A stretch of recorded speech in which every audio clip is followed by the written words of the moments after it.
Welcome to episode 40 of the Normalist podcast. Today I'm with John Killick.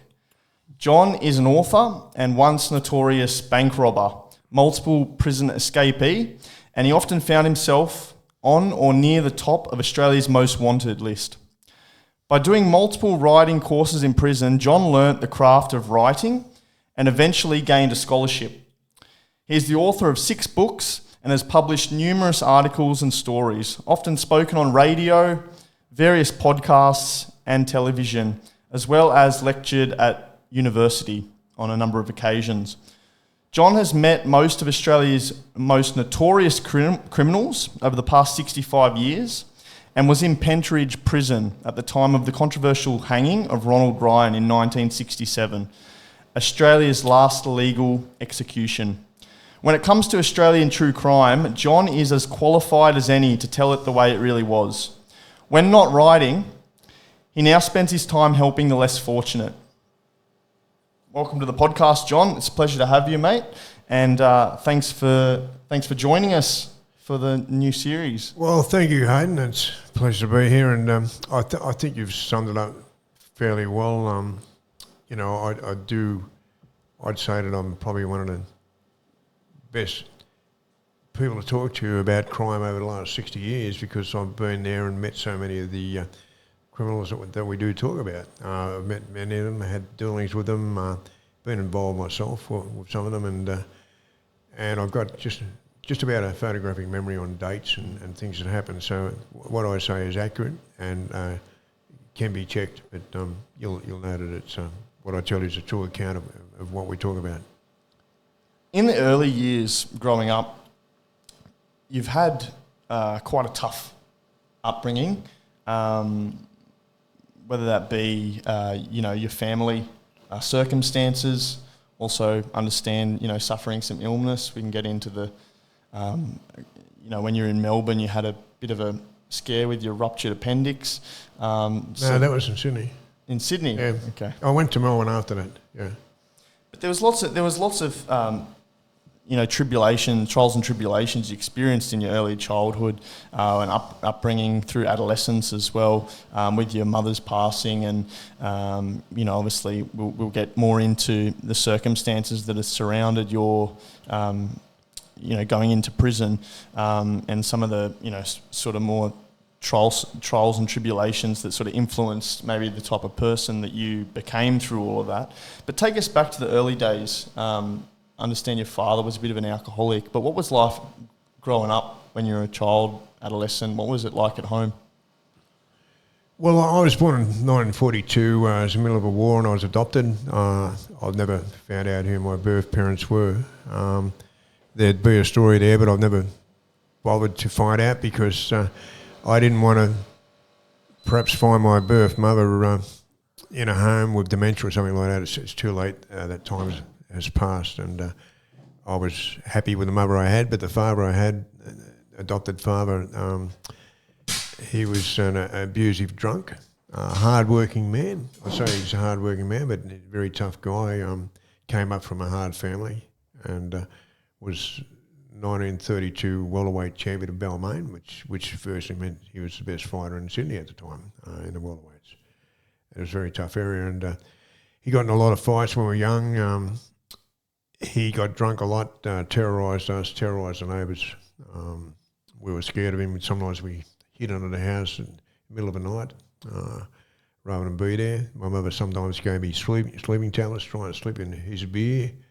If he'd have caught me doing that, God knows what he would have done. But so it wasn't a great childhood. I retreated. I missed a lot of school, so I retreated more into a fantasy sort of world. I read a lot, listened to a lot of serials when I was home. Mother used to write notes, making excuses not to go to school, and I was up during the night a lot. And I had a lot of illnesses. I had asthma. I nearly died of asthma. I had just about any, you name it, I got it as a kid. I was a pretty sickly kid.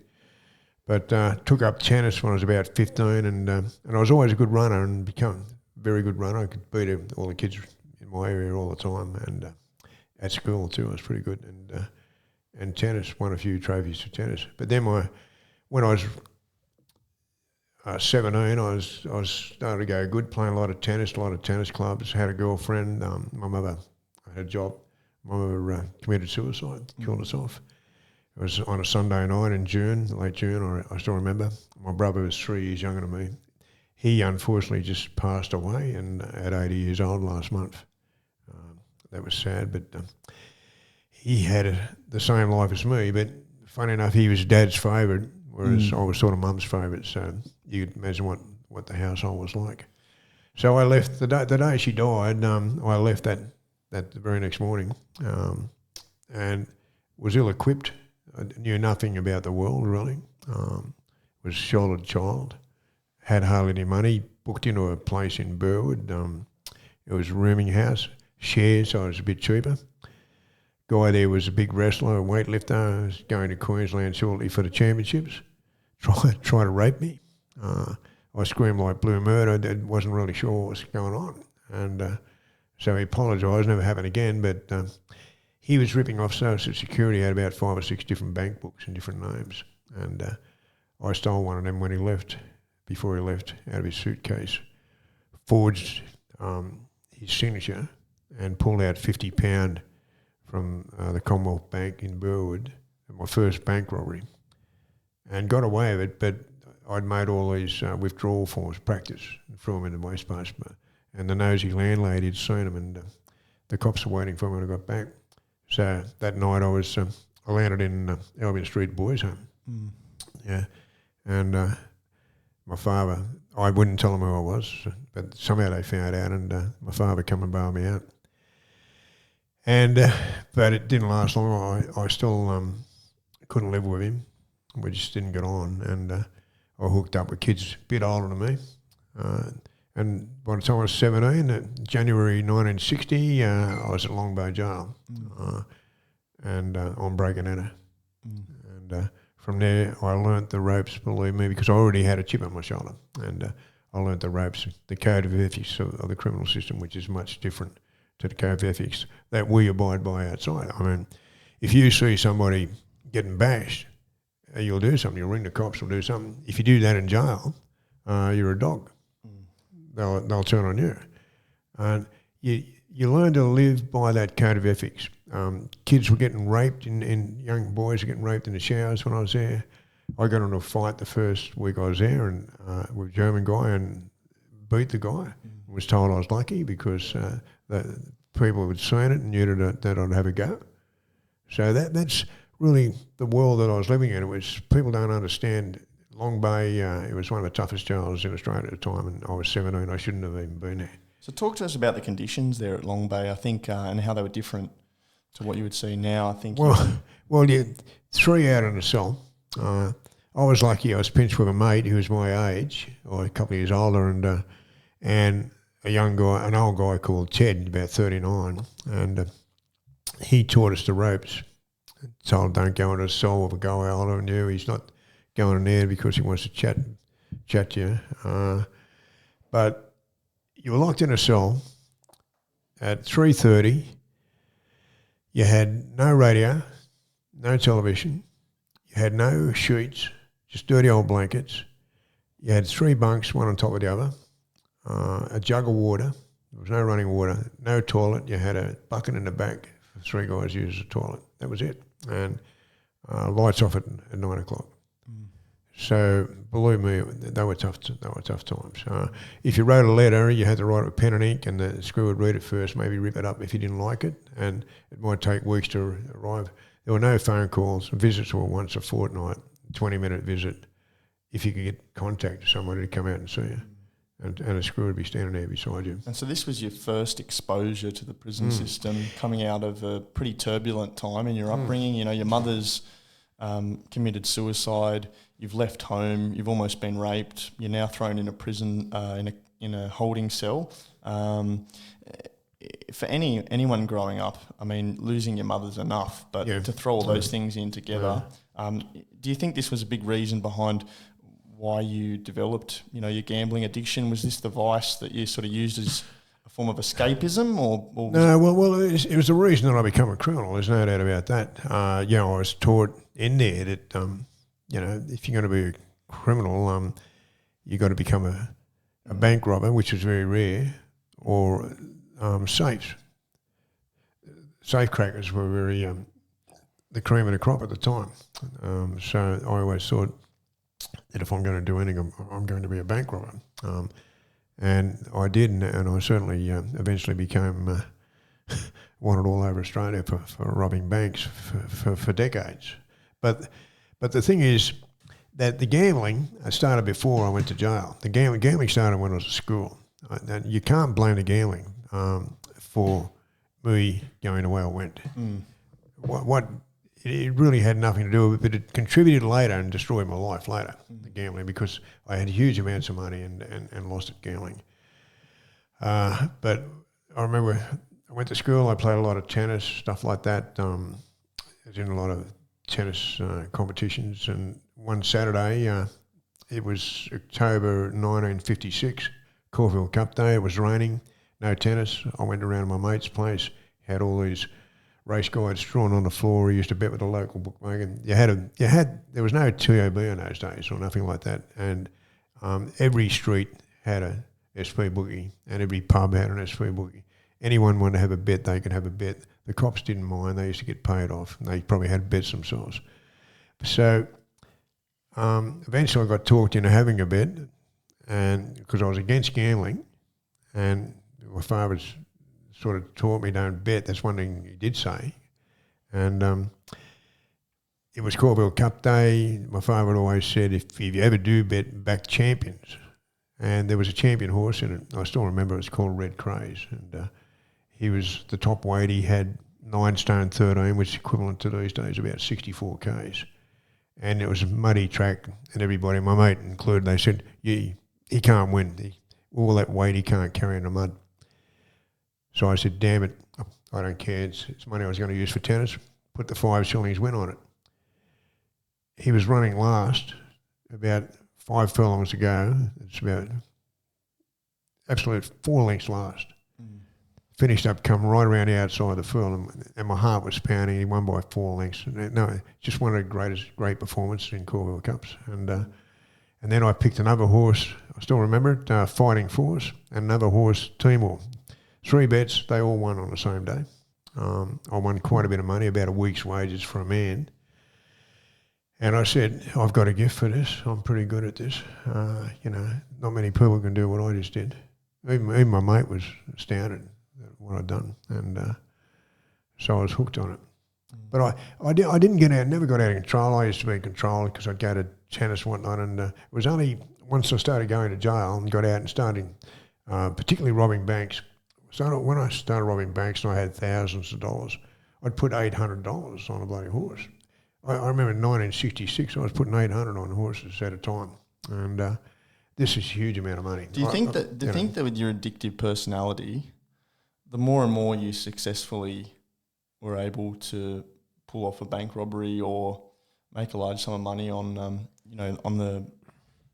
with your gambling, it sort of pushed you to do more and more? No, I've people have thought that I was never a professional bank robber. I did rob a lot of banks. The cops reckon I've robbed about 40. They're wrong. I haven't robbed that many, but I have robbed a lot of banks. I know I have got away a lot because I've been sentenced for ones I didn't do as well. But the thing is, when you think I was robbing banks in the 60s, 70s, 80s, and 90s, and ended in 99, there's a lot of banks there. But the thing is, I only robbed banks.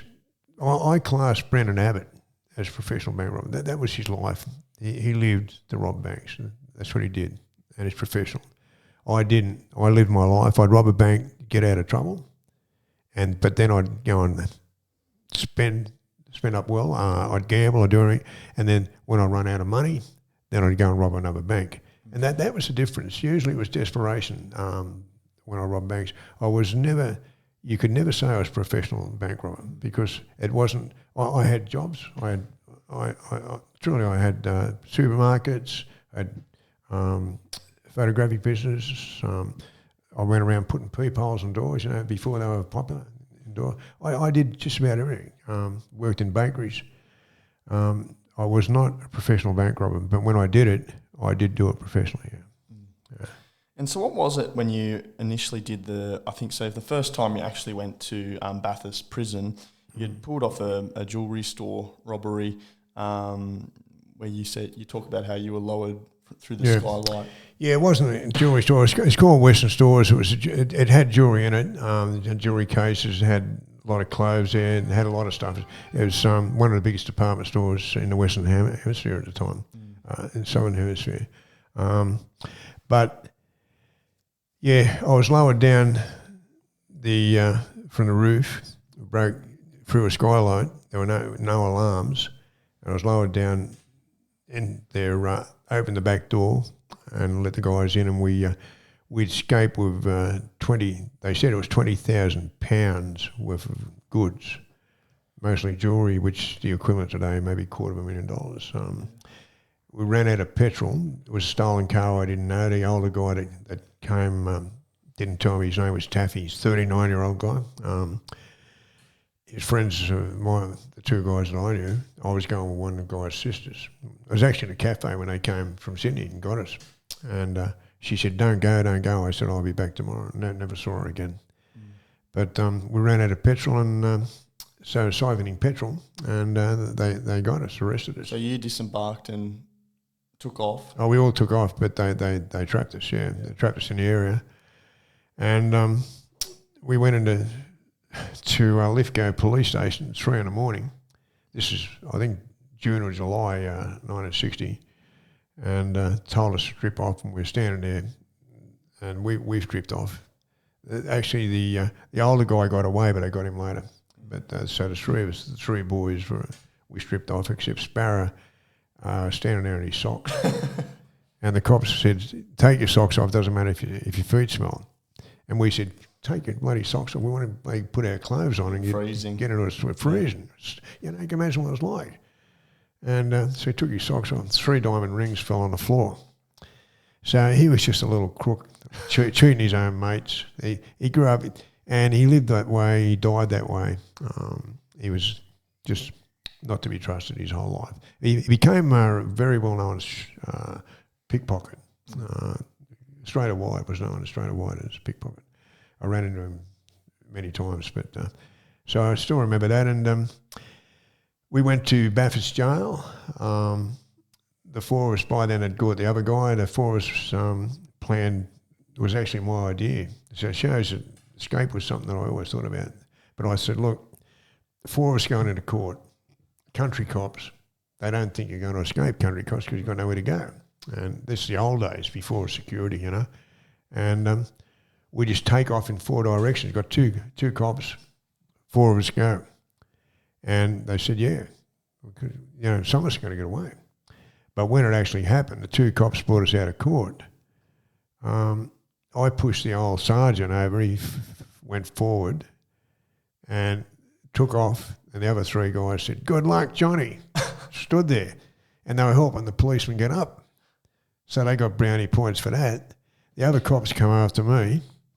He's firing shots at me across the park. So I've been shot at on 9 occasions, and they've all missed. So it's got to be fate. It's got to be fate for me to still live and get out and tell my story and get the books out. It's got to, it's got to be. I truly believe in fate. A lot of things happen in my life where I. And we'll get on to that when we talk about the Silverwater escape and how there was a number of different things that sort of lined up that meant that you were able to execute that escape. And and I think it's probably one of those things that I believe a lot in too. You know, everything sort of happens.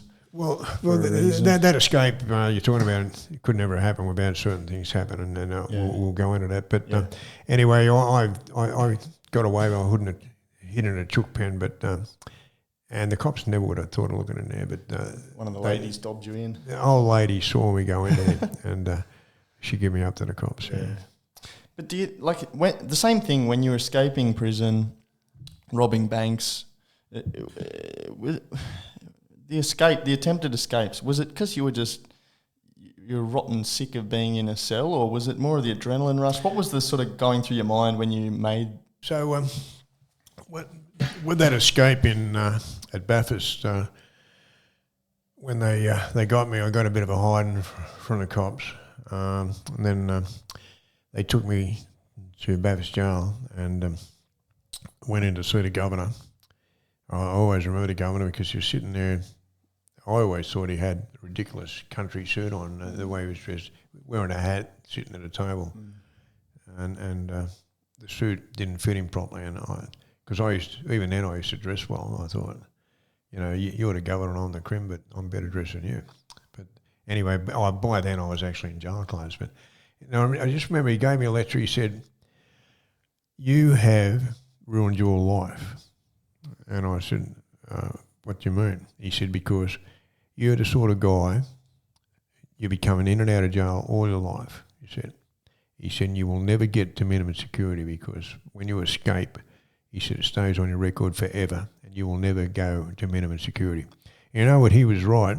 I kept coming in out of jail and it took me 50 years to get to minimum security. But I beat him. I got to minimum security 50 years later. I did it, got to Narrow, and I would have loved him to still be alive. So look, I made it. But it just shows that they make judgments. He shouldn't have been making a judgment on an 18-year-old at that stage. He should have been trying to help you. Instead of that, they put me in a black cell, and couldn't see. They had a Bible in the corner. There's no point in having it. You couldn't read it. There was no light. They took the bed out, and they stripped me off. They were not supposed to. It's against the law. They stripped me off, and I was in this. They gave me at night. They gave me my clothes back to sleep on a mattress, and had bread and water for 2 days. And I remember the next morning when they opened the door, it's pitch black, bread and water, 18-year-old boy.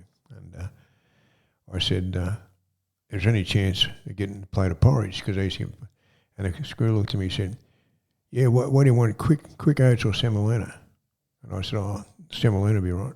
He said, "Okay, we'll get it for you." Yeah. And he was like, they walked away like, and they said, "Fucking idiot." That's me, I'm an idiot, you know what I mean? And but I didn't know at that stage. That's how naive I was. That you're there to punish, and I couldn't work out if that's their way of rehabilitating an 18-year-old, putting him in a black cell where he can't see, and having a Bible there that you can't read, and on bread and water. And those things stick with you. You never forget it. Yeah. You never forget it. How did you feel being surrounded by, different murderers, criminals? I think we've spoken about before the Kingsgrove slasher and that kind of thing. Well, what happened because of that escape? I had to go to maximum security, and they sent me because they had a rule in those days. If you're a first time in jail, you've got to go to a first timer's jail. So there were plenty of them, but like Berrima and all these good jails. But the only one they had maximum security, first time jail, was at Goulburn. They sent me to Goulburn. It was full of first timers, but most of those first timers were murderers because murderers are usually first time offenders. It's often the only time they offend. So I went there. And next thing, because I used to listen to radio, and there was a thing called Police Files and all these famous murder cases and that, they were all there. I met all these incredibly horrible people that were in, there was one there, it's even too horrible to talk about, but his name was Jack. He had number 1. In those days, you just had the numbers sewn on your jacket. He was number 1, and he was in there. 2 young boys went missing in a country town. They were very young, and he led the search party, and he ran into a cave, and he ran out screaming, I found him. Then the rats have got him. Their private parts have been gnawed away. Oh, my God. Yeah, and he was the guy who did it. Yeah. They were going to lynch him and in that town. They had to have special police protection to get him out of there. Then the Kingsgrove slasher, we used to go around creeping into houses, slashing women's night dresses.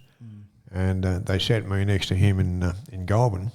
He taught me how to sew pajamas. He was pretty good. He became my mentor. So my mentor was the Kingsgrove slasher, and he was pretty good to me. Then you had the Bega bomber was there. Blew up a cop's house because he fined him over his tractor or something. I think he killed his wife and kid or something. Some just horrific people there. Bradley, the kidnapper, was there. Kidnapped Graham Thorne, this couple, the name was Thorne. They won the Opera House lottery, first Opera House lottery. It's worth quite a bit of money, and in those days they published, you wouldn't believe it, the names of the people who won the lottery. So this Bradley, Hungarian guy, kidnapped the boy, and he murdered him. Wrapped him in a carpet and murdered him, and dumped him at Seaforth. He went overseas. They wouldn't pay. They rang the police. They didn't pay the ransom, and he got overseas. So they trapped him. They tracked him down through, which is pretty good police work. They tracked him down through the hairs on the carpet. They managed to trace the carpet where it was bought. And they stopped him on a boat in Ceylon.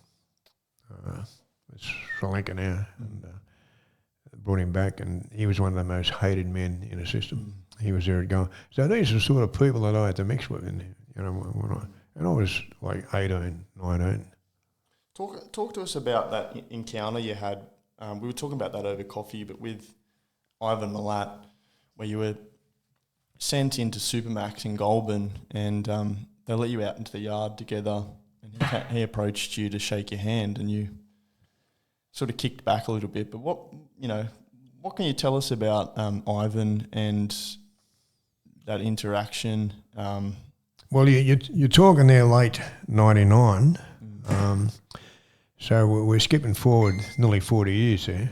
But the thing is that, I had escaped in a helicopter and been caught. We'll talk. Let's talk about the Silverwater escape after. But I mean, in the context of like tough criminals that you met in the system, jumping ahead 40 years. But I mean, just sort of in the context of the people that you did meet through the prison system. I mean, some of those names that. Well, I met a lot tougher people. I don't think Milat was particularly tough. I think he was a monster. Yeah. But he was in segregation. Nobody could really get to him, touch him. But the thing is, I've met some tough criminals over the years. I can name a lot of tough criminals down in Melbourne. As you know, I was down there when they hung Ronald Ryan. I was there that day. But with Ivan Milat, just to sum it up, I was right at the top of security when I escaped and got caught. I remember a prison officer, I went down to Long Bay for a medical because they had me in Goulburn and segregation up there. And he said, "John, this will cost me my job." I knew him, an old prison officer. He said, "It's costing me my job if this gets out, but I'm going to show you something." And they had, you wouldn't believe it, they had a security thing called the top 100, just like hit insurance. The top 100 security prisoners in the state. I was number one. Milat was number two. I said, "What?" I said, "You're telling me I'm more dangerous than Milat?" He said, "They put you number one in all the publicity." I said, "Listen," I said, "if me and Milat, we escaped and got over the wall," I said, "who do you think they'd be looking for?" He said, "They wouldn't even be thinking about you." He said, "They'd be looking for Ivan Milat." I said, "Of course they would." I said, "Come on, what is this shit?" Anyway, come back about a month later. He said, "John," he said, "you're down to number 3. He said, "Ivan's back on top." Yeah. But you just remember shit like that. It shows you how they react. It shows me that, they react to media. Yeah. And they will, and it's dangerous. They'll react to what the media said, and all of a sudden I'm this dangerous guy, and I'm more dangerous than I'm Milat. It's bloody bullshit. Anyway, so they put me up there, and I wasn't allowed to associate with anyone for 6 months. And then they said, so I was just in segregation, solitary confinement, really. And and he just said that, Milat said that, look, he tried really hard to convince me that he didn't do it, to the extent that he brought out court documents from the trial, and he said, "This will convince you."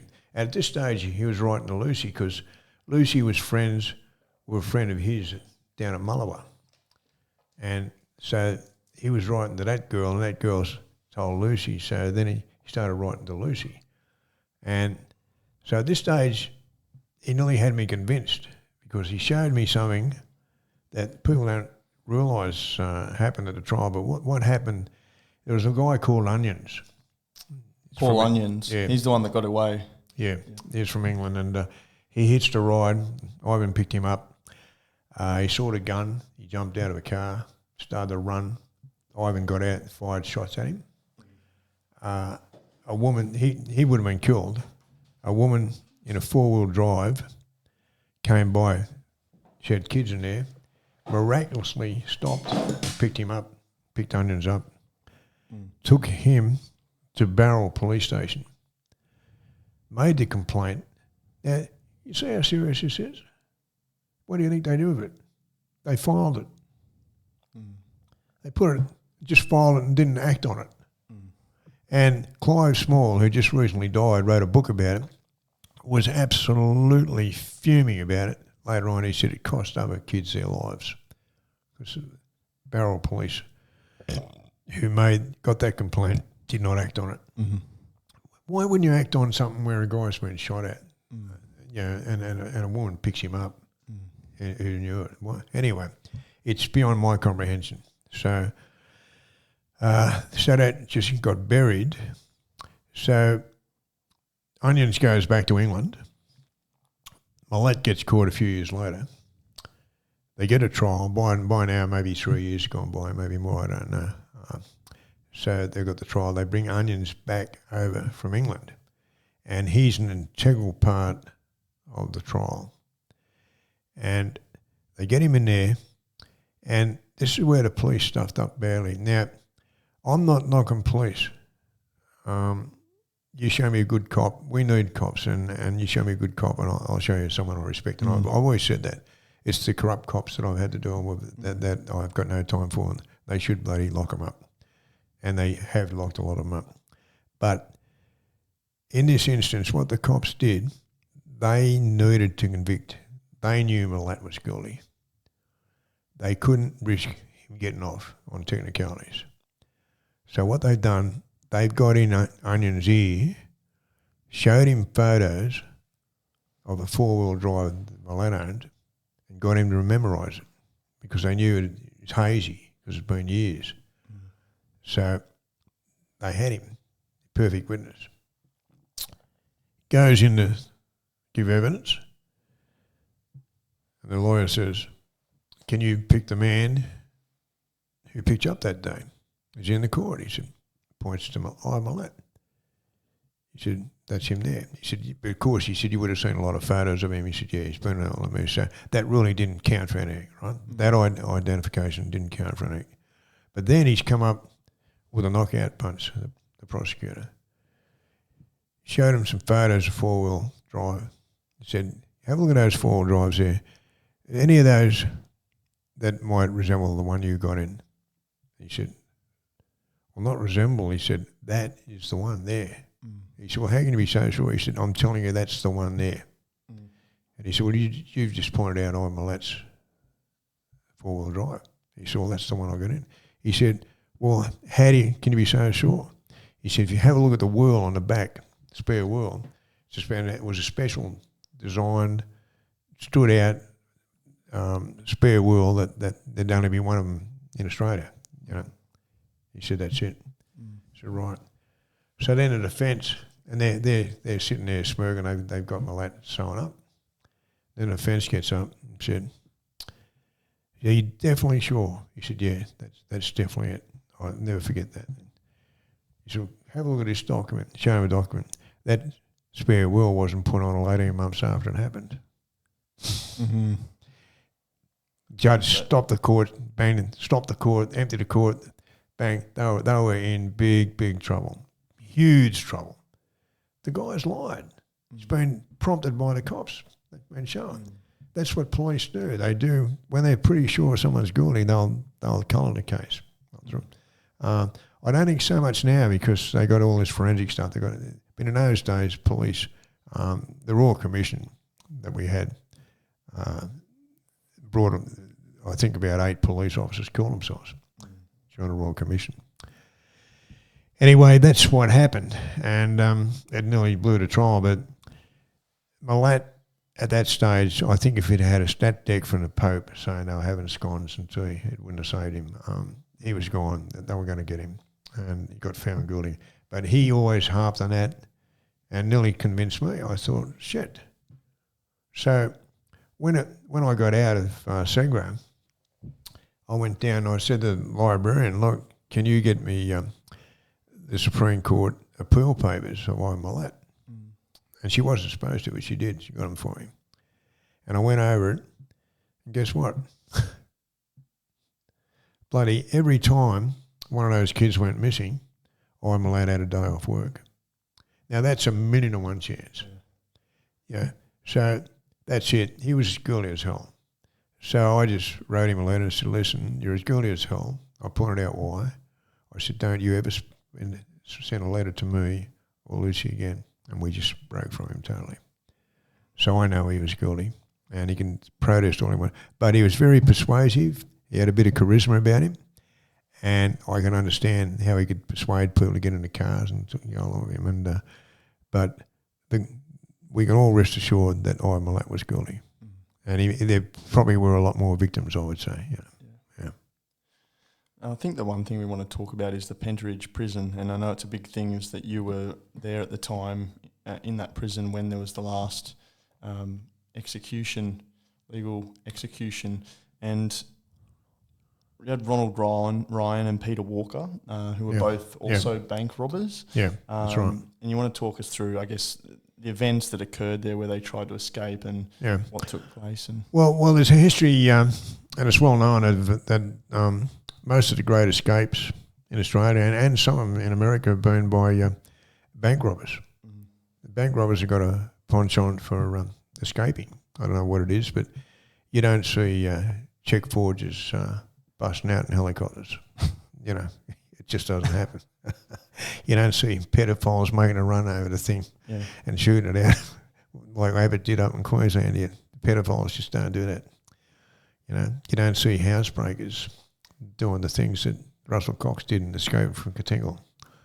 It's bank robbers. They're all bank robbers. Cox is a bank robber and Abbott's a bank robber. That just goes on. Walker was Ryan, bloody Simmons and Newcomb when I was first went in there in 1960. Simmons and Newcomb, they had him in what was called the observation, and they were getting flogged every night. People could hear them getting screaming out because they'd escaped. They'd robbed the bank. Simmons robbed the bank in November '59 at Rose Bay, and they escaped. They killed a prison officer at Emu Plains. Took the gun and when they eventually got him, they went to Grafton. This is a place where they used to bash as soon as you got there.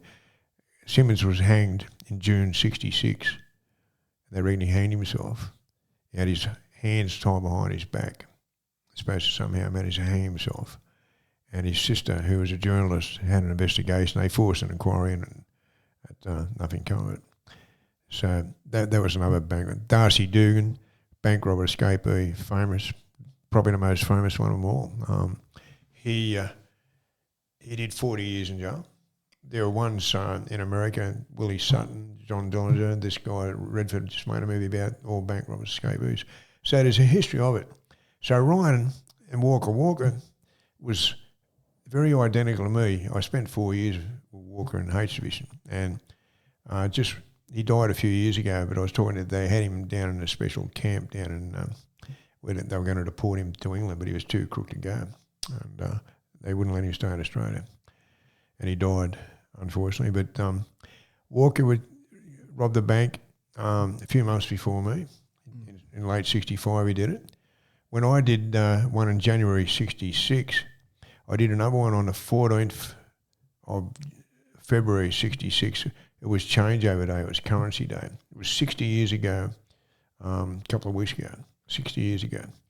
And it made history because I was on the front page of a newspaper. A hell of a way to make history, but it's something that I did do. And 60 years ago, that Australia's first C-Day bandit was all over the papers. I went in and robbed the ANZ Bank at Cabramatta. Yeah, so Ryan and Walker, they escaped. There was a similarity between Walker and I because Walker, his mother committed suicide over in England. He came over here as a Waterford State, £2 bomb or whatever they call them. So he hadn't been back to England since like late 40s. He was a year older than me, and we started robbing banks at the same time. And it was pretty identical there too, because what happened, they got over the wall, got up on a wall, it was near Christmas time, and I think it was the 19th of December, and took the rifle off the screw. Ryan got it. They got out downstairs from where the tower was. They were in the yard, the prison yard, and ran out to a section which led up to the top of the main road up there in Coburg. But what happened is the screws were alerted, and they ran out, and one of them cornered Walker, and he was hitting him with something. Now Ryan, by this time, had got up the top of the street, commandeered a car, and he looked down. He had the rifle, and he was on a flat surface, and he saw the guy hitting Walker, and he aimed the rifle at the screw. At the same time, another screw on the tower aimed the rifle at Walker. He admits he fired the shot. Ryan said he didn't fire the shot. Only one shot was heard. But the screw, Walker wasn't hit, the screw was hit. And he was killed. Now, at the trial later, forensics testified that the bullet entered at an angle. He would have had to be 9 feet tall and at a downward angle. Ryan was on a flat surface. The bullet was never found. They still convicted him of murder, and they hanged him. And there were huge protests right around Australia. The Boldy, the Premier, hated him and said he's going to hang him, and that's it. He didn't care. And at the time, there was another guy called Ryrie, similar name, Ryrie. There was Ryrie and Ryan, who'd raped and murdered a 6-year-old and raped and murdered a 16-year-old. And he got sentenced to death. They commuted his sentence and went ahead and hanged Ryan. And I was there when they hanged Ryan. The similarities between me and Walker was that in 68, that happened in late 65. In 68, I got involved in an escape attempt, overpowered a prison officer who came in with a gun, hit him with an iron bar, took the gun off him, and I got in a siege in there. They had 18 carloads of a SWAT team come and surrounded us, shot out a lot. When you go down there now, they do tours. They point out the building, it's called E Division, about this guy who took over the wing. I had 2 other guys and had a siege. I was very lucky that I wasn't killed. And I spent 4 years down H Vision. So the similarities between Walker and I, both our mothers committed suicide. We both robbed banks, pretty close to the same age. Both involved in escape attempts. Both took weapons off screws. It's very, very similar, very similar. And what happened, Walker later killed a guy. They were at a party, guy recognised Ryan, and Walker took him into a toilet and said a struggle ensued, and the gun went off and he killed the guy. He got 12 years for manslaughter. That happened at the same time. But when they hanged Ryan, there were protests. I think there was 48 hours prior to the execution with Ronald Ryan. There was a news that came over the prison that he might have had a reprieve. Yeah, it woke me up. Everybody banging on the walls and that, and saying Ronnie got a reprieve. He did for 48 hours. An ex-crim made a witness statement saying that he'd overheard a screw saying that he did it. They sent a petition at a coin to him, but none of it had helped. And I remember thinking at the time, look, he's got a 48-hour. In his own mind, he had about 9 hours to go. He probably was dead just about in his own mind. He was dead. And all of a sudden, they've been giving that guy a hope. And I thought, what would I do? He's got another 48 hours. It might have been 72 hours, but it wasn't long. And they went ahead and hanged him. 3rd of February, they hanged him at the night before. The governor came around and said, look, I've been around and spoke to Ryan, and he's asked me to stop his not playing up. I said, please don't play up. He's accepted his fate, and that's it. So the guys didn't play up. But it's the heaviest atmosphere I've ever seen in the jail. We're walking around, the screws are walking around in trees. They let us out. I thought we didn't have to go to work. But the slightest incident would have set the jail would have like a powder keg. Yeah, people protesting outside. And it was so bad, the evidence points that it wasn't him that was screwed. It did. 2 years later, Screw killed himself, shot himself. Now, it's so bad that there's never been another execution. That'll be the last execution in Australia. There's been no more. You work it out. That was 67. So what are we talking about? 33, 59 years ago when it happened. Yeah. So you won't see another execution in Australia. So it's achieved that. That's about it. Yeah. So I guess the escape too. It's probably the last one we'll see of that nature, where you escaped in 1999 with the helicopter with Lucy.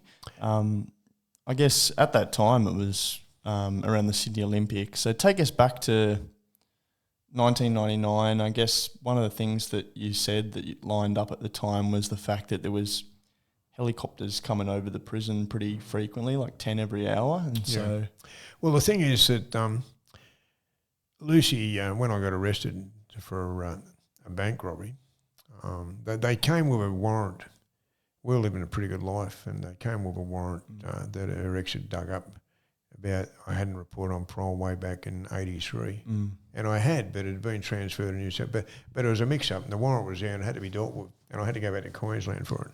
She said, you go back to Queensland, and he'll bloody kill me. She had the partner at the time that she was seeing previously to you was a bit crazy. Yeah, a bit crazy. And so when you guys met, I think he was already chatting up other ladies on the dance floor at the time. Well, he chatted up the girl I was with. Chatted her up. But when they were in Russia, when she was pregnant, about 8 months pregnant, he was going out with women, models and everything, and coming home and telling her how good they were, et cetera, made her feel about that big. I mean, this is the sort of guy I was, egotistical, and came over here to get her away because her parents used to look after her over there. So over here she had no one. But the thing is that when I got arrested for the bank robbery, what had happened is that they came to our house at Canberra, and it was August. I think it was about the 26th of August, 1998, when it happened, and that's when it was. And they had this warrant that he'd dug up.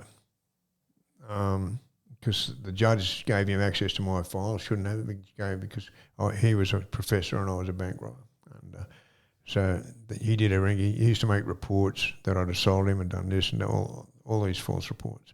He used to get the girl to run away, the daughter. We had custody of the daughter. He used to get her to run away. And that worried Lucy. She could have been kidnapped or anything. So what happened is that when they come to arrest me, we took off. And because Lucy knew that if she stayed on her own, she was in danger, so we took off. And from there, it was downhill because I couldn't work, we couldn't get dole, and couldn't do anything. I lost the bond on the house, had to get rid of the car. So I returned to bank robbery, robbed one bank, got away with it, and the second one I come unstuck on. And so she came out to see me at Silverwater. I was maximum security, fairly new jail, and she said, I'm going to get you out. And I said, it's impossible. I've had a look at security. And they had enormous security. She said, we can get you out of court, but they couldn't do it. I said, you can't do it because I was going to a special SWAT teams, not SWAT teams, but what they call EMU, and they were specially trained. And I used to have leg cuffs on me and handcuffs because apart from the one in Melbourne at Fendridge, where I'd taken the Screw's gun, I'd escaped from Bathurst that time. And I also had in Queensland a girl that slipped me a pistol up there. I was at Bogger Road, went to the hospital, and she slipped me a pistol. I was handcuffed. It was a toy one. They had real guns, but I pointed at them and got away. I was away for about 12 months, escaped with the handcuffs on it.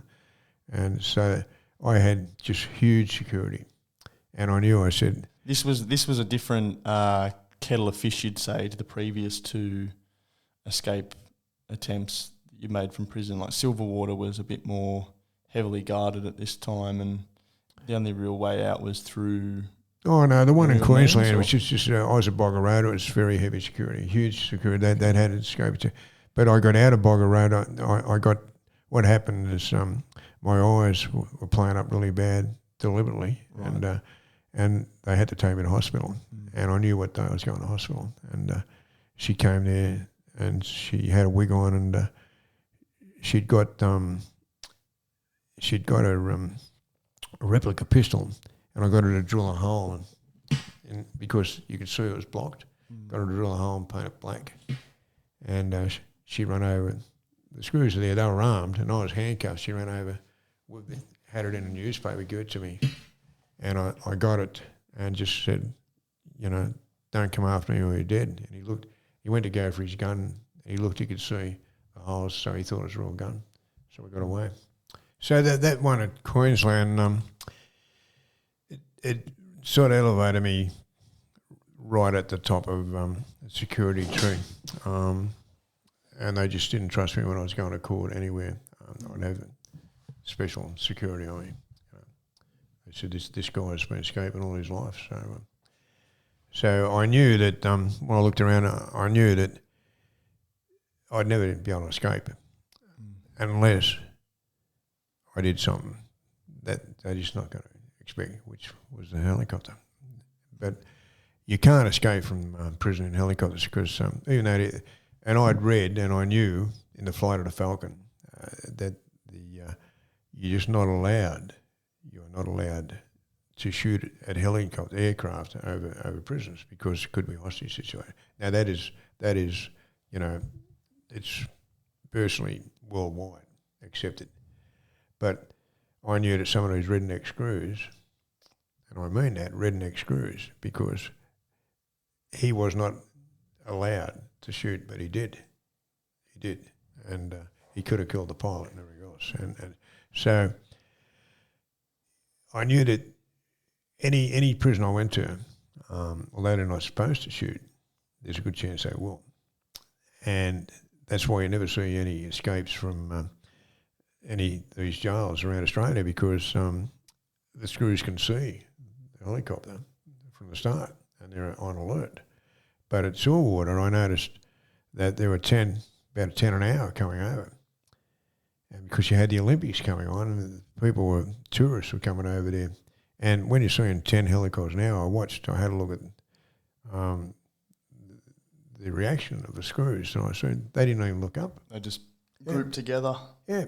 They didn't look up. It's nothing. It's no helicopter. I mean, 100 a day. We're not worried about that. Whereas if there's Bathurst, like one in... Was this a normal occurrence at the Silverwater Prison, No. or was it just because the Olympics? No, the Olympics are coming. Okay. That's the only reason. Yeah. This is what I mean. It's got to be fate. I believe in fate. I'm in the one jail where the helicopter's coming.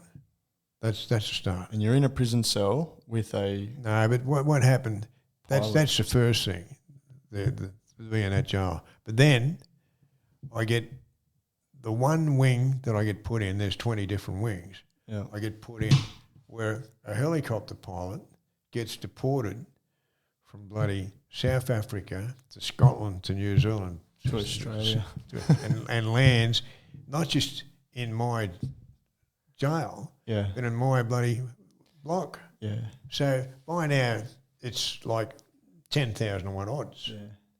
And because even though I'd said to Lucy, look, we can escape in a chopper, and she was all for it, we didn't know anything about choppers. So her father was a squadron leader of choppers over in Russia, but they're very strict in Russia. The kids couldn't get anywhere near it. She never even got near it, so she knew nothing about it.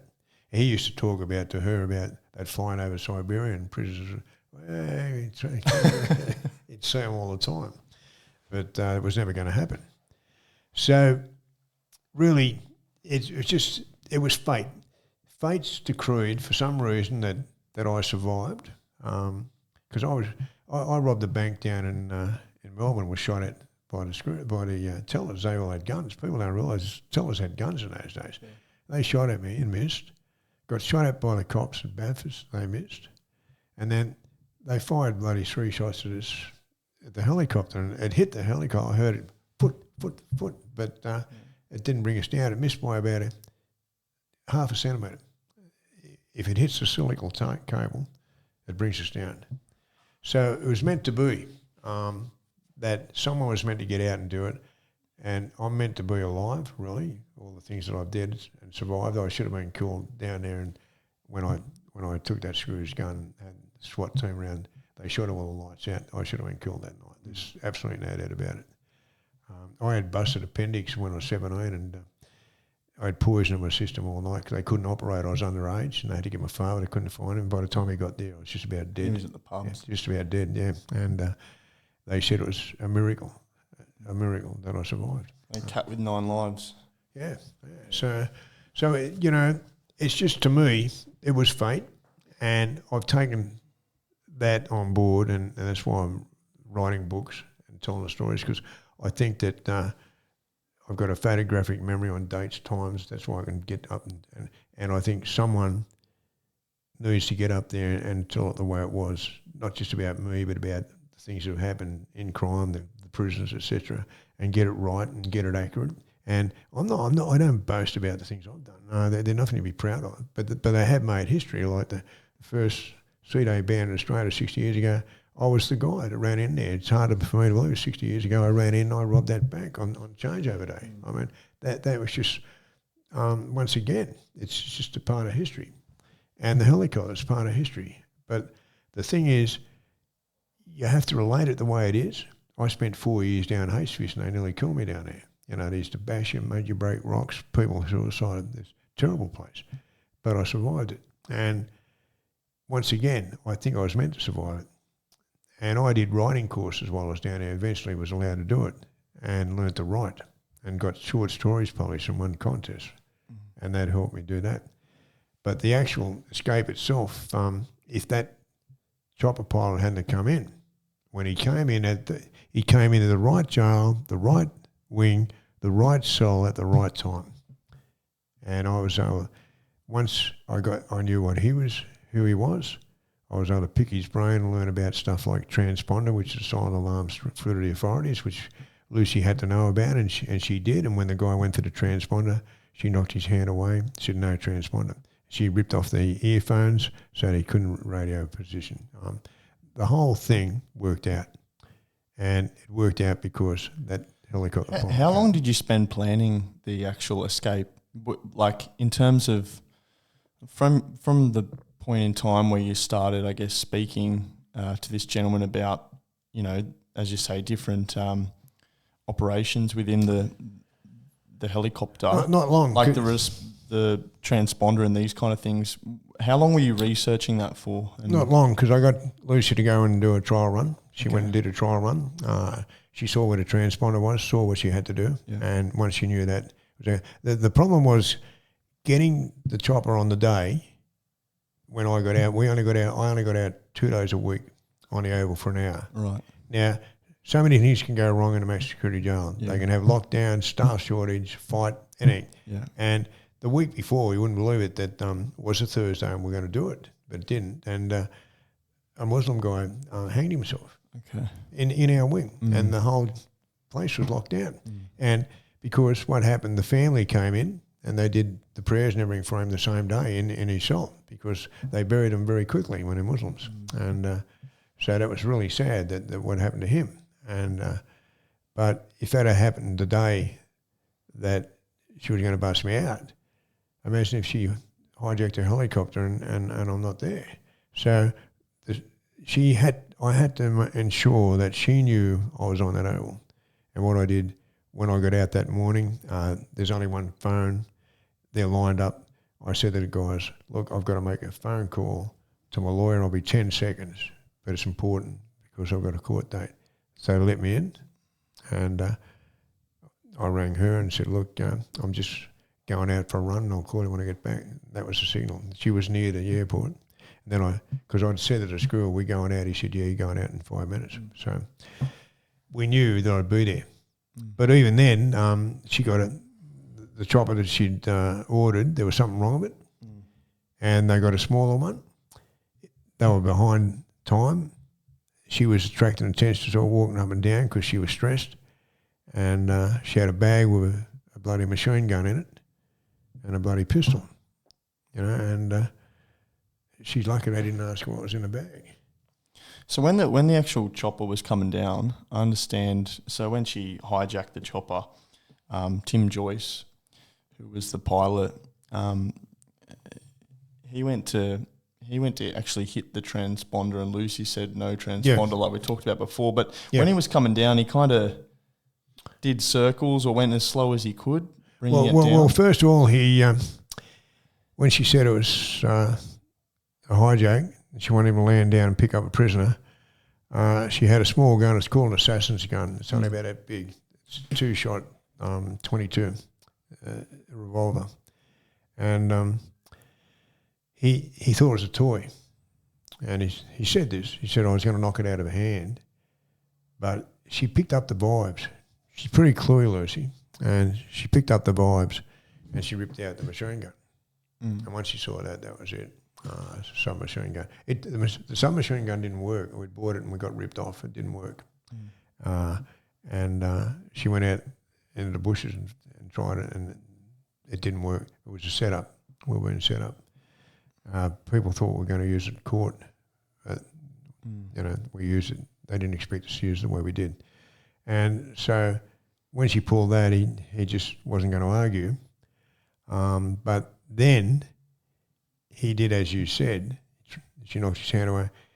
Instead of coming straight down, now I'd already been instructed by the other guy, the pilot, that Bennett, his name was Bennett, that he wanted 10 grand to bust us out. I mean, we went along and played along with it and put money in his property and got dry cleaning done for him. And we knew that he's a con man, he wouldn't do anything, but he told me how he was going to do it. He'd just come straight in, touch down straight out. That's how it should have been done. Joyce went around and round in circles like that, coming down lower, attracting attention to himself. So by doing that, the screw was able to run out and grab the gun, the rifle at the wall, and aim, fired 3 shots at it. As I got on the thing, he fired 3 shots because I ran across. He didn't land. He hovered about 6 feet off the ground. Yeah. I ran across and jumped on. She handed me the machine gun. And I sat on the side, and the screws were running toward it, and I went like that, just pretending. And they thought I was firing at them. And the tower fired at the same time. The dog squad came to the right. They got a special van with pistols. They jumped out with their guns. They heard the shots and thought it was me, so they dived to the ground. I spoke to one of them later. He said, I wasn't going to risk my life on the pay I'm getting. He thought he was being shot at. So as I got into the chopper, I heard fut, fut, fut, like that. We'd been hit 3 times. And that's how I know we're just so damn lucky. It very nearly brought us down. And so on the way up to, apparently was there choppers overhead or other? No. What? So you were leaving, and you're in a helicopter, which was very slow. Yeah.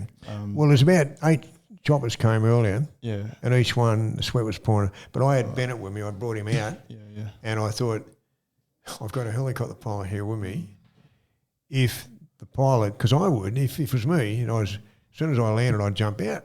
What's he going to do? I'd jump out and run. So I thought, if he lands and jumps out and runs, I've got my own pilot to jump in there. But what happened is that when we got away, got out of there, it was going pretty slow, and it was very slow, and he apologised. He said it's the slowest chopper in the land. And people were ringing. I did an interview with John Laws, who just recently died. And John Laws said, out of all the programs he did, that's the one he remembers the most. He said, because people were ringing up telling him where we were. They knew what had happened. And they were saying he was giving them bottles of wine. He used to give all wine away. And he'd say, John, can I have 2 bottles of wine? It's just coming over. Whereabouts is it? He'd tell him exactly where it was. Give that man 2 bottles of wine. Well, what happened, when we landed, the guy rang up. Tim Joyce wanted to go off. I wouldn't let him because I knew you can't let him follow us. So we tied him up just a little bit. And we landed, and the guys rang Laws. This is true. And Laws said the most extraordinary happened. He said, they've just landed on the Oval at so-and-so. He told them exactly where we were. And he said, give this man 6 bottles. He said, are you sure? He said, it's them. They're right there. Well, the cops were screaming because we had a car. Lucy had forgotten the keys, so the car wasn't there. I hijacked the car, pulled it up and got away. How'd you hijack the car? How'd you get the keys for? Just waved him down. He's coming over the drive. Just waved him down. You just said, look, pointing a gun. When the gun in, we need to take it. Yeah, got it. Otherwise, I'm going to shoot in the leg. I had to say it. And so he drove us. I took the car. I told him I'll leave it about a mile away, which I did. But what I did, I got his phone, his mobile phone, and I rang 3 random numbers. And people rang up and said, yeah, and I said, oh, hi, I'll see you later, and just rang those numbers. And the cops thought that they went and seen those people, thought they were going, it gave us extra time. But the thing is that, as the cops later said, they were screaming at laws and that. They said, if that bloke had a rang us, we'd have got him. And lawyers said, yeah, but you wouldn't have given him 6 bottles of wine, would you? And you actually said, so we were talking at the cafe about how you said to Tim, you said, you want to make sure you get a good story out of this channel. I thought it really sums up like your character. Well, I told him to go to 60 minutes. It's pretty funny, yeah. Because 60 minutes, they paid the best. And I said, you go to 60 minutes and you'll make a lot of money. And he did. He made a lot of money out of it. And you're good friends now, Tim? Well, yeah, he said he likes me. He's scared of Lucy. He's still scared of Lucy. She's a Russian librarian, but he thought she was a Russian hit woman. And look, he's ex-SAS. He could have handled her. A soldier tried to hijack him over in New Guinea, and he overpowered the guy. But Lucy scared the shit out of him. He told me, he said, that accent and the coal and the way he's so efficient, he said, I thought she was a Russian hit woman. Yeah. And so what was the thought process once you landed and, you've now hijacked the car? We've seen it pretty recently with some like triple murder cases in rural New South Wales, where we've got, the gunman on the run for an extended period of time. I mean, it's only a means to an end before you, I guess, get caught. But your thoughts immediately jump to, I've got to get out of the country, or I've got to get a passport. I had someone that does false passports. That was the whole idea. But as soon as I rang, he was in jail. But when I rang his wife, she said, John, they're on to us. So somehow they'd known about her. They'd known you tried to. And that was it. That really cut us there, because what I did, I drove to where I live in Milson's Point, where Gloria lives. And I did it deliberately, and then we got the train, jumped on a train at North Sydney, and got away and went up bloody where we went. But the thing is, I deliberately drove to North Sydney, and I knew I was cutting it fine, but I thought what they'll do, and they did. They closed. They thought I'd gone home. They closed down the suburb. Once they shut down the suburb, they were looking for us there, and we were away. And plus, I'd made those 3 phone calls, and they were checking out those 3 phone calls, which were, those poor buggers didn't have a clue, And so, throughout this whole process, was there ever a time when you were like, well, maybe we've straight away escaped and as soon as we couldn't get passports, I knew we were in big trouble. So the idea then was to try and just keep low, and we even tried to get a job washing dishes down in Melbourne. Just try and drop low until we maybe find a way out of the country. But look, it was a mistake. I've said that. I wasn't thinking clearly at the time to do that. I was worried about Lucy. She was in fear of her life. She was dead set in fear of her life. She was getting phone calls threatening, now your gangster's gone, you Russian bitch, we're going to kill you, and all this. And there were calls from Russians that obviously he had them on side. She kept saying to me, if I go missing, blah, blah, blah, blah. It's easy to criticise people like Lucy, but women do get very frightened of certain guys that's been violent to her for 16 years. That's why she left him, And she always said he's capable of killing her. That's what she always said. So that was really her. My excuse was I was old and just thought I won't be able to do it. And it's amazing that I've managed, because I was 57, it's amazing I've managed to do 15 years, come out and still, I've been out about 11 years now and still do some good things, which is what I wanted. I didn't want to die in jail. I wanted my son to be able to see I've turned things around, which I have.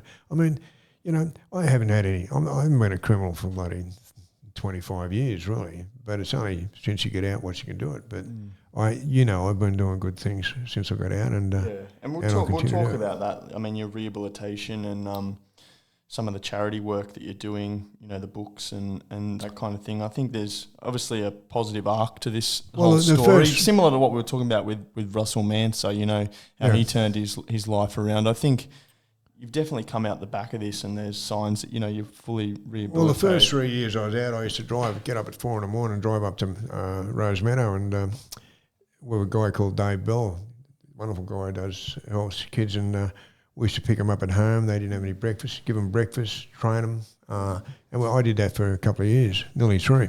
And I haven't stopped helping people since I've got out. Most of the proceeds from books has gone to overseas kids that really need it. They were starving, some of them, help someone get through school. And it's not something that you say, look what I'm doing. No, it's just something that you do as natural because you can do it. And I don't need a lot of money. I just don't need it. But I don't send as much overseas as I used to, but I still do a bit. And if I get money from interviews, I often send it overseas.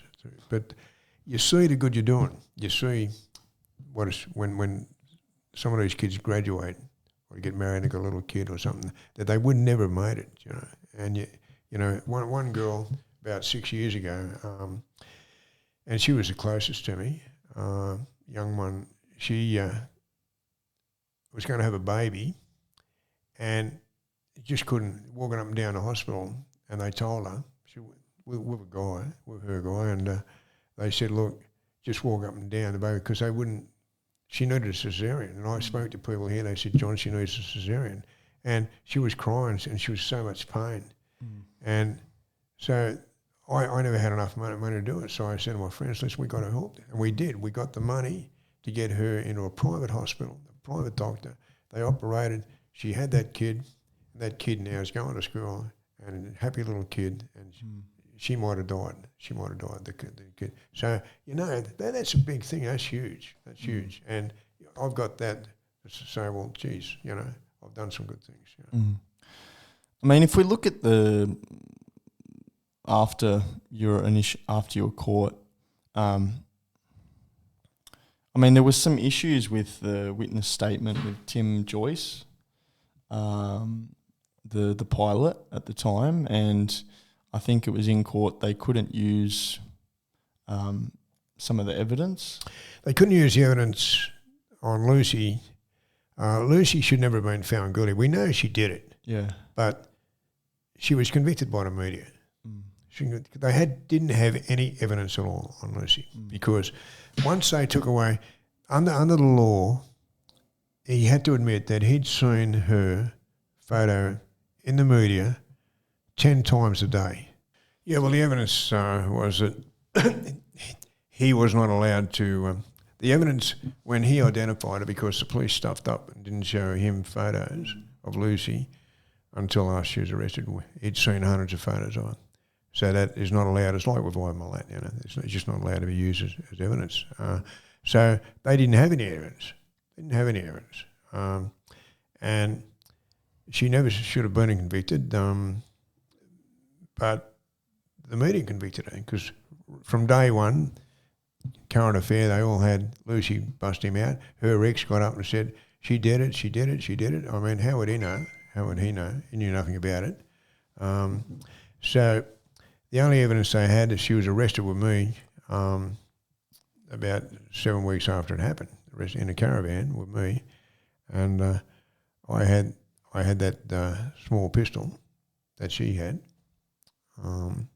So that, I think, was evidence, but the thing is that's about it.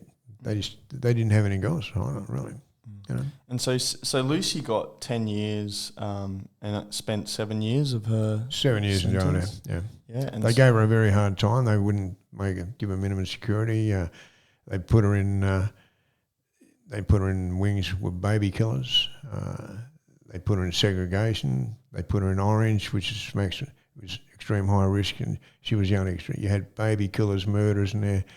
She was treated the worst. They hated her. They did everything they could to discourage her. And do you think that was because you, we speak about the commissioner and how he was quite embarrassed about the fact that you'd escaped. Do you think that there was definitely element of... I was told, all the screws told me, they said, Ron Woodham, he was commissioner at the time, he hates you. He felt embarrassed. I mean, what the fuck? He's felt embarrassed. I mean, he's commissioner. He wasn't 90 when it happened. I mean, but apparently the Screws Union said for quite a while that it was possible for a helicopter. They did forewarn of it, and he ignored it. Now the fact is, to hold her responsible and me, they shipped me all over the state. I got terrible times. I really did. I got some shocking times. They'd come in the middle of the night and grab me. And I'm not lying. Sometimes I had very high blood pressure. They'd come in. Was it 200 over at points? 200 over 120. I've spoken to specialists about it. I've got proof. I've got it all. I complained to the healthcare complaints who said when I was put on escorts, when it was like that I should never have been put on escorts. They found for me. But I've tried to sue over this, but I've been told by lawyers that I'm out of time. That's the problem. You can't sue them when you're in segregation. So the law stops me from doing it because I'm out of time. That's the only reason. Because to put a guy who's got an old guy, got blood pressure of 120, 200 over 120, should be in hospital. And the specialist told me he should be in hospital. They put you in cuffs and take you around the mountains to another jail without any property, put you in a cell and get you waiting for 2 hours, and then throw you in another cell somewhere without any property or anything. This is going to increase the stress, and it's the one who didn't kill me. And once again, I think it's just fate. I've got some form of fate that's looking after me. And now Woodham's dead. He's dead, and the guy who took over from him, Severin, he carried on. He stopped me getting parole. I had parole granted, and my son threw his job in China and came over here. And he opposed it, said I wasn't ready to be paroled. This is after 14 years, and got it stopped for nearly 2 years. Yeah, it's all because you kind of pulled their pants down and exposed them. And I think you made a comment about how they gave you a helicopter pilot in your cell with you. Well, and they don't like that side of this. They try to hush that bit up. They try to hush that bit up. There's quite a few things they try to hush up, but that was one of them. And now I joke about it because, I often say, I can't say it now because they're both of them dead, but compliments to the commissioner. I had a helicopter pilot. I couldn't have done it without it. But I do that as sort of, look what you did to me. You tried to kill me. I mean, they're trying to kill me. Yeah. I'm saying it now. Looking back on it and thinking about what you pulled off, I mean, it's I spoke to Mum about when I was going to interview you, and she said, I remember when that happened. Yeah. Like everyone, even if they don't know, like we were up at Hornsby before, no one recognises you. But I reckon if you went around and asked people and you said, do you remember when there was that helicopter escape from Silverwater, a lot of people would remember that. But not all of them. See, it's a generation ago. You've got to be, it happened 26 years ago, so you've really got to be, I reckon, bloody in your teens to know about it. The others would only have read about it or heard about it, but with podcasts and all that. Are those in their 30s, 40s? They'd all know. Yeah. But I think one thing I wanted to sort of ask you about that is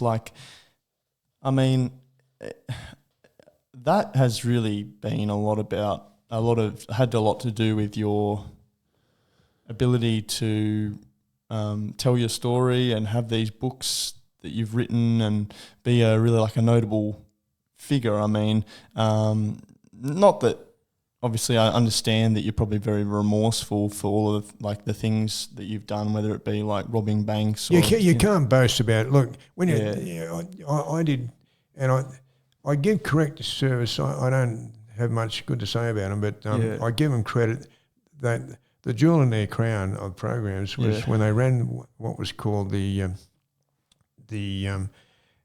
VOTP, Violent Offenders Therapeutic Program, and I went there with quite a lot of other people. Intensively with psychs and things. Work with psychs, and the psychs just got it across to me because I for some reason I just didn't realise it. John, it's not you against the banks. It's when you're running there, it's you against the people in there because the banks don't really, they're not real, and it's you against the people in there, the customers, and it got through to me. And I accept that, and I teach it, and I tell young kids, and I tell guys who want to be bank robbers, and that it's bank robbers really are terrorising people, maybe destroying lives, and I say that, and I've done it myself. I've paid a heavy price. I don't complain. I've never complained about the jail that I've had to do. What I do complain about is that when people get sent to jail, and you've got people that are high up, like those commissioners, who try and punish you further. The law punishes you. You try doing 14, 15 years in jail. That is heavy punishment. That's heavy. You're away from that world. You're living in a different world. You're away from your people. You're being punished. Why bloody get in there and put that extra punishment on you just because you can? Who the hell are you? The judge is the one who punishes you. The system's the one that punishes you. The courts. And we should accept that. We should accept that. And when you've got the prison system, and it's only some of them, but it's the ones that have got the power. To punish someone like Lucy, they don't know her story, they don't know why she did what she did. And to punish her the way she was punished, we got baby killers getting treated like bloody, given all the favours, rotten baby killers and people like that. And I don't say rotten baby killers. Some women have killed babies and they've been mentally unstable and you've got to make allowances for it. But there are a few that people that she had to mix with who were pretty bad people, the same as I've had to mix with bad. There's a difference between bad and evil, and I've met evil people, I have. And for the prison system to single out a couple of people that escaped in a helicopter and make us, like I said, that prison officer said to me, John, you're number one on the list. I mean, come on. Me and I and all that, we go to the wall. So I do say that I'm remorseful for what I've done. I've hurt people, I know I have, but I think I've paid a heavy price, and I think that's why I try so hard now, I really do, to give back. I do. And I just feel I'm breaking about even. So you can't get up and boast about bank robberies, escapes. They're not things to boast about. But you can get up and tell the story, and you can get up and show what motivated you to do these things, and the people you had to deal with at the time, and what you've learned through it. Because people listen to me and read my books, they know, wow, because it's worse than all. That guy, I certainly won't be following his footsteps, And I think that's what I try and get across. Don't try and be like me, but listen to what I've got to say, because I've been there and I've done it. So you came out of prison about 10 years ago. About nearly 12 now. 12 now. So it's been about a decade, and you got, I think, 14 years for the escape. No, what happens, I got 28 years all up. You only served 14.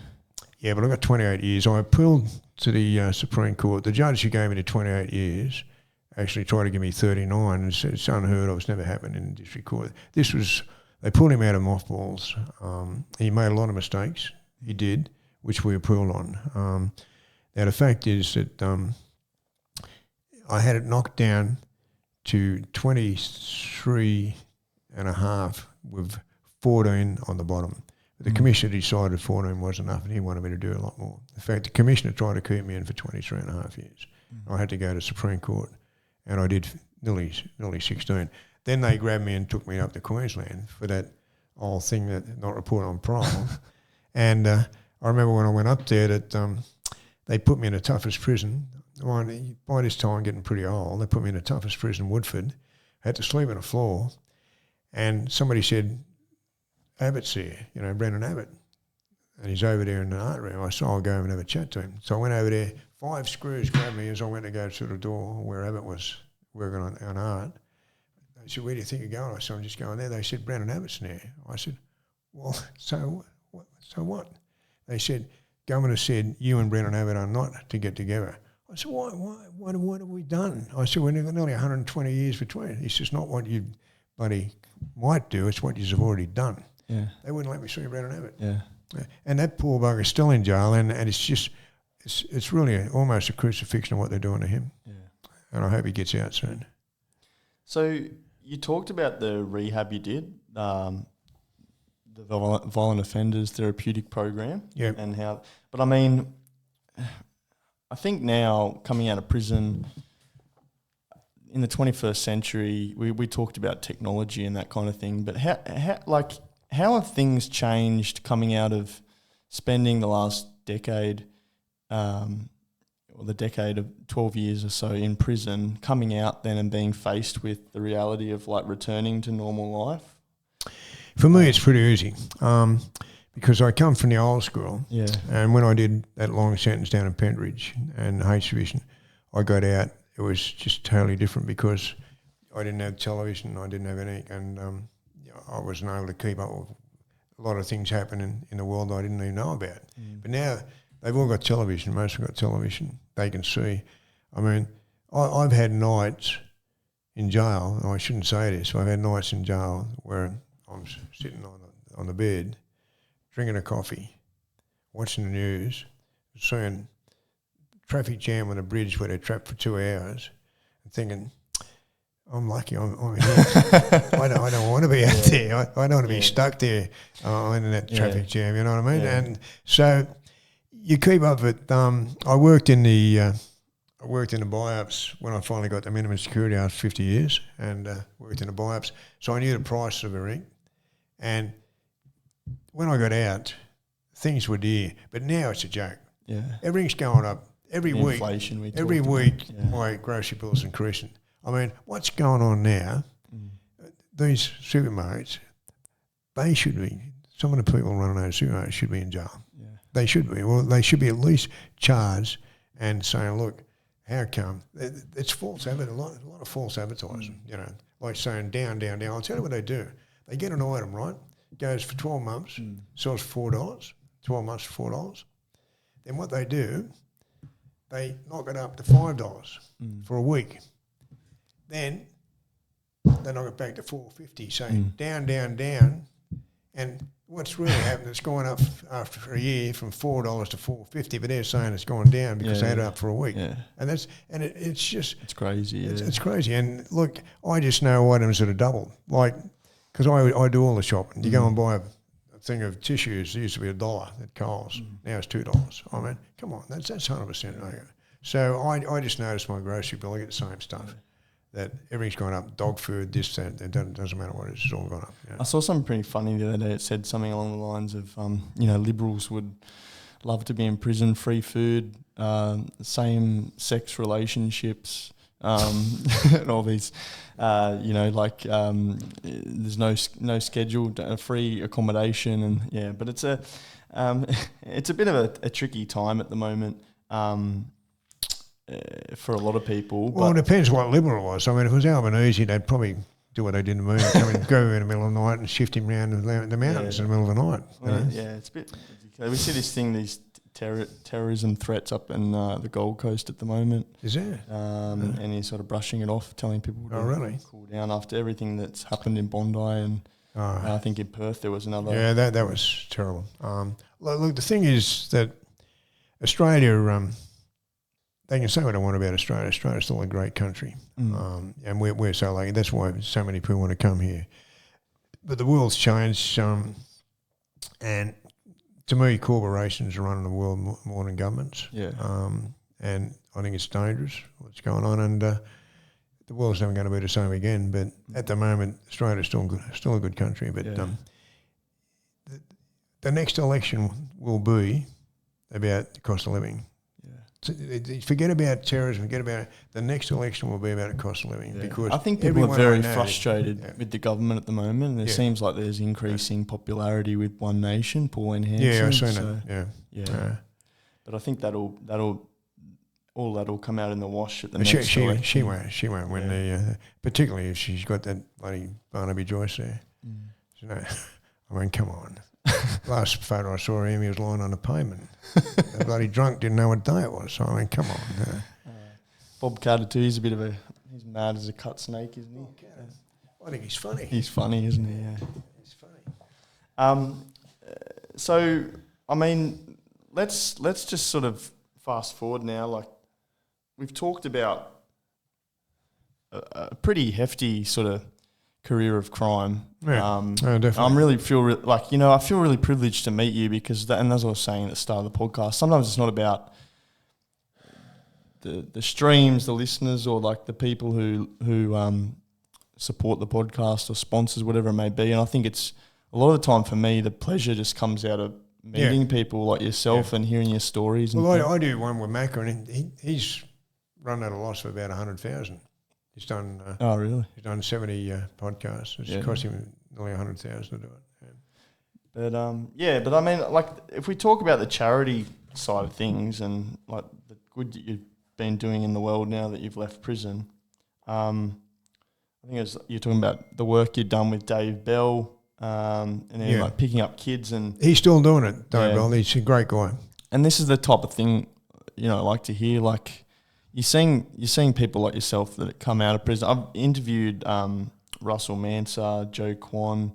I know that you had you were on podcast Shit's Gone Sideways. Yeah, Hamilton, wasn't it? With Andrew Hamilton. Yeah. I've had him on the podcast as well. But all of these guys have really good redemption. Well, he's a good comedian too. He's a good comedian. There's no one running issue with that. I wrote a book about him called Live Crime, and he's remarkable too. He's got out and he runs a program now reforming people from drugs, and quite successful at it. And he'd be a good guy to interview because what he did, his father was a criminal in the underworld down there at Painters and Dockers, and they had fallouts with Jimmy Baisley, the Canes, all that. He's got a hell of a story. Yeah. And so, how can people sort of support, I guess, the work you're doing? Whether it be buy your book online, Killick.com, or they can contact me there, or just contact me on email, johnrkillick@gmail.com. Yeah, John O'Killick, and maybe buy books, because most of the book money I make, I do send overseas to people that need it. And as you've seen proof of that, I've showed you proof of it. But the thing is, I'll be doing a few more. So you've just released that book on Russ. No, that's a re-release. I managed to get some more. I ran out of it. Okay. But I have still got some books. Not many. But I've got. If they wanted to contact me, I can send them some copies of Russell's book, Voice Survivor. It's a great book. It is a great book, and it's virtually a collector's on it because there's hardly any left. But I'm working on 2 books now. I'll have out this year, 2 new ones. And if people want to help, then buy my books. Even contact me on Facebook or Messenger. Yeah. Well, I think it's been a privilege to chat with you, John, and I appreciate your time coming out here, having coffee, spending the day together. I guess the last couple of things before we wind things up. I mean, what would be if you had to boil it down to maybe 2 or 3 people in the time you spent at prison, in around your life of crime, who were the 2 or 3 more influential people that you met, and how did they influence sort of the trajectory of your life? Well, Yeah, I'd have to say that if we're talking about people that I met in jail, it'd have to be one of the psychs that I worked with, and her name was Alicia. She spent a lot of time, and I still worked for years with her when I got out too. She was really just got to know me and got to know my personality, and so she was a really great help. I go back, way back. He's dead now. And I'm not religious, but there was a priest that is just a terrific guy. But I won't mention him. It goes too far back, 50 or 60 years. In recent times, there's a lawyer called Joe Crowley. He's now a judge. He's now a judge in New Guinea, and he was my lawyer. He helped get me out. He fought the system for me, and he fought it hard. And I didn't have the money. He did it for free. And Joe has been a great friend of mine. We've seen each other quite a bit, and he's come down. I've gone up there. I've stayed at his place with him. And Joe Crowley, if he sees this, thank you, because you were a great influence on me and did a lot for me. So certainly, Joe. Yeah. Cool. All right, and then what I've been doing in previous seasons is I put a bit of a playlist together with guests' favourite song or tune that they might have listened to, whether that be in the prison yard or something throughout your time that got you by. Is there any? I assume you're from a very different either genre or period of time that the music you're listening to might have been a bit different to this type of songs that I'd select. Yeah. But well, look, over the years, every decade, there's been some. I think every decade, I like all sorts of music. It's I think that the music I like would probably be different to a lot of people. I'd certainly stuff going back in 50s and 60s. I think it was fantastic music, but. There's one that I still play that I like. That one of Cher's about 25 years ago. Believin', you know the one. What one was that? The one of Cher, Believin'. I think it was coming out about 25 years ago. It was a huge hit. Let me have a look. Yeah, I think that was a song that I still play. Was it Believing? Yeah.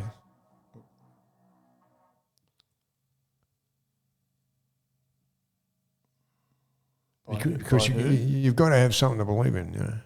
Yeah. Believing by who? Sure. C-H-E-R. Oh, sure. Mm. Oh, there we go. Yeah, I followed her. Believe. Believe, yeah.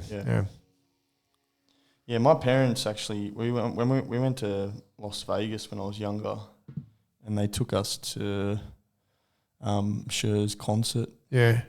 And I think that was my first exposure to her. But yeah, that's like, I think that's, we've got a lot of different genres of music in there. And course, I think Lee Priest had like Elvis Presley and that kind of thing, and there's some more modern music associated with like some of the more contemporary sort of audience. I'm a great fan of Elvis, but, you know, they're all bloody good. You know, I like Lady Gaga. I think she's very talented. Yeah.